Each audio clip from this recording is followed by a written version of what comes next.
పొద్దులూరి. ఈ యష్ పొద్దులూరి అనే పేరు చాలా మందికి గుర్తుండే ఉంటుంది. లండన్ నుంచి వచ్చి ఒకసారి కేసులో ఇరుక్కున్న యష్ పొద్దులూరి చాలా యాక్టివ్గా ఉంటాడు. డలాస్ అమెరికా నుంచి చాలా యాక్టివ్గా ఉంటాడు సోషల్ మీడియాలో. తెలుగుదేశం పార్టీకి యాక్టివ్ కార్యకర్త. జగన్మోహన్ రెడ్డి ప్రభుత్వం పైన వైఎస్ఆర్ కాంగ్రెస్ పార్టీ పైన యాక్టివ్గా సోషల్ మీడియాలో పోస్ట్ పెట్టడం, విమర్శించడం చాలా చేస్తూ ఉంటారు. చాలామంది చేస్తారు, అందులో ఇతను కూడా. కాకపోతే ఇతను కొంచెం అగ్రెసివ్గా ఉంటాడు. దాని మీద వైసీపీ ప్రభుత్వం లుకౌట్ నోటీసులు ఇచ్చి అతన్ని చేశారు. అతను ఒకసారి వాళ్ళ ఇంట్లో ఎవరికో బాగాలేదని, వాళ్ళ ఫాదర్కి మదర్కి బాగాలేదని వచ్చినప్పుడు ఎయిర్పోర్ట్లో తీసుకెళ్ళి అడ్డుంచేటే తీసుకెళ్ళి చాలా ఇబ్బంది పెట్టారు.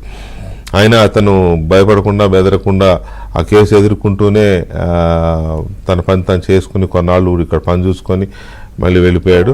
సో ప్రస్తుతం యష్ పొద్దులూరి మన లైవ్లో ఉన్నారు, ఒకసారి మాట్లాడదాం. హలో యష్.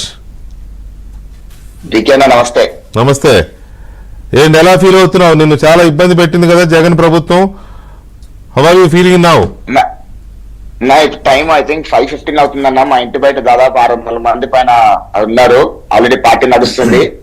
సో ఈ రోజు ఆంధ్రప్రదేశ్ రాష్ట్రానికి పట్టిన ఒక పీడ అనుకోండి, లేదంటే ఒక టైప్ ఆఫ్ బ్యాడ్ డేస్ వదిలిపోయినాను అనుకుంటున్నాను. ఎందుకంటే గత 5 సంవత్సరాలుగా ఆంధ్రప్రదేశ్ రాష్ట్రాన్ని జగన్మోహన్ రెడ్డి పరిపాలన వల్ల జగన్మోహన్ రెడ్డి ప్రశ్నించిన వాళ్ళని చంపేయటం కానివ్వండి, మాలాంటి వాళ్ళ మీద కేసులు పెట్టడం కానివ్వండి, ప్రతిపక్ష నాయకులని దొంగ కేసులు పెట్టడం, వాళ్ళని చంపే ప్రయత్నం, అనేక రకాలుగా ప్రపంచ స్థాయి పారిశ్రామికవేత్తలను కూడా భయభ్రాంతులకు గురి చేసి వాళ్ళ పెట్టుబడులను పక్క రాష్ట్రాలు తరిమేయటం, ఇలా ఎన్నో రకాలైన వికృత విన్యాసాలు జగన్మోహన్ రెడ్డి గారు చేశారనే విషయం ప్రజలందరూ గమనించారు. కాబట్టి మరీ ముఖ్యంగా బాబాయిని ఎవరు చంపేశారో స్పష్టంగా ఆంధ్రప్రదేశ్ రాష్ట్ర ప్రజలు తెలుసుకున్నారని నేను గట్టిగా నమ్ముతున్నా.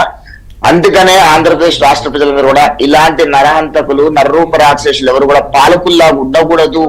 ఆంధ్రప్రదేశ్